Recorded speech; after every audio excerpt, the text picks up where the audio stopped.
Welcome to आज क्या पकाएं में हमने बहुत ही मज़ेदार सा भुना गोश्त तैयार किया है जो कि बहुत कम टाइम में तैयार हुआ है। आप इसको ऐसे ही ट्राई कीजिएगा, खाने में भी बहुत लजीज है और कम टाइम में कम बजट में तैयार हुआ है। इसमें कोई टमाटर नहीं है और इसमें प्याज भी शामिल नहीं है, आपकी मर्ज़ी आप शामिल करें।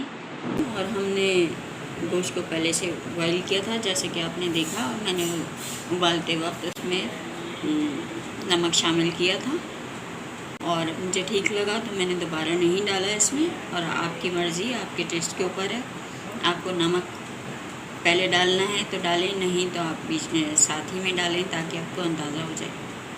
हमारे पास 1.5 पाव मटन है हड्डी के साथ, इसको हमने बॉईल कर लिया है। कुछ साबित गरम मसाले डालकर ये तैयारी शुरू करेंगे।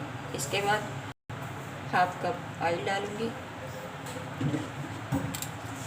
आपका दिल चाहे तो इसी स्टेज पे आप एक प्याज भी डाल सकते हैं, मैंने प्याज नहीं डाली है। लहसुन अदरक का पेस्ट डाल रही हूँ 1 टीस्पून।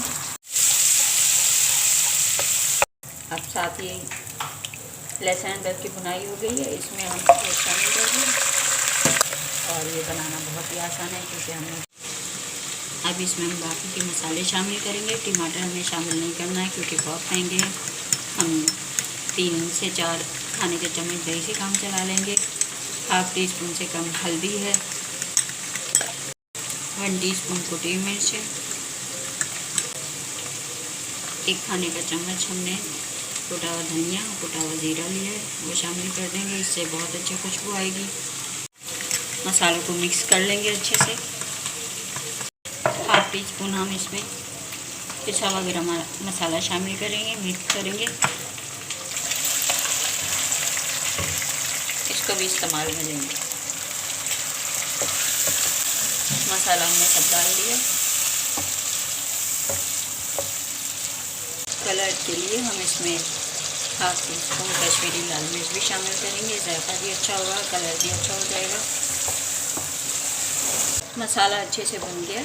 अब इसमें हम जो हमने यखनी बचाई थी हम इसमें शामिल कर देंगे और 5 मिनट के लिए इसको ढक के पकाएंगे। अब इसको हमें दम वाली कंडीशन पे पकाना है।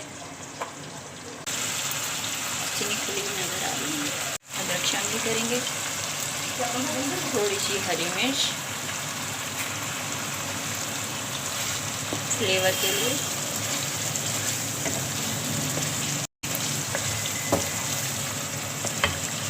और थोड़ा हरा धनिया शामिल किया। आधा लेमन है, इसको हम निचोड़ लेंगे और डिश आउट कर लेंगे। हमारी मज़ेदार सी डिश तैयार है। आप इसको ज़रूर ट्राई कीजिएगा और ऐसे ही ट्राई कीजिएगा। इंशाल्लाह बहुत जल्द आपकी डिश तैयार हो जाएगी और खाने में बहुत मज़ा आएगा। और मुझे दुआ में याद रखें। मेरी रेसिपी पसंद आए तो लाइक करें, शेयर करें।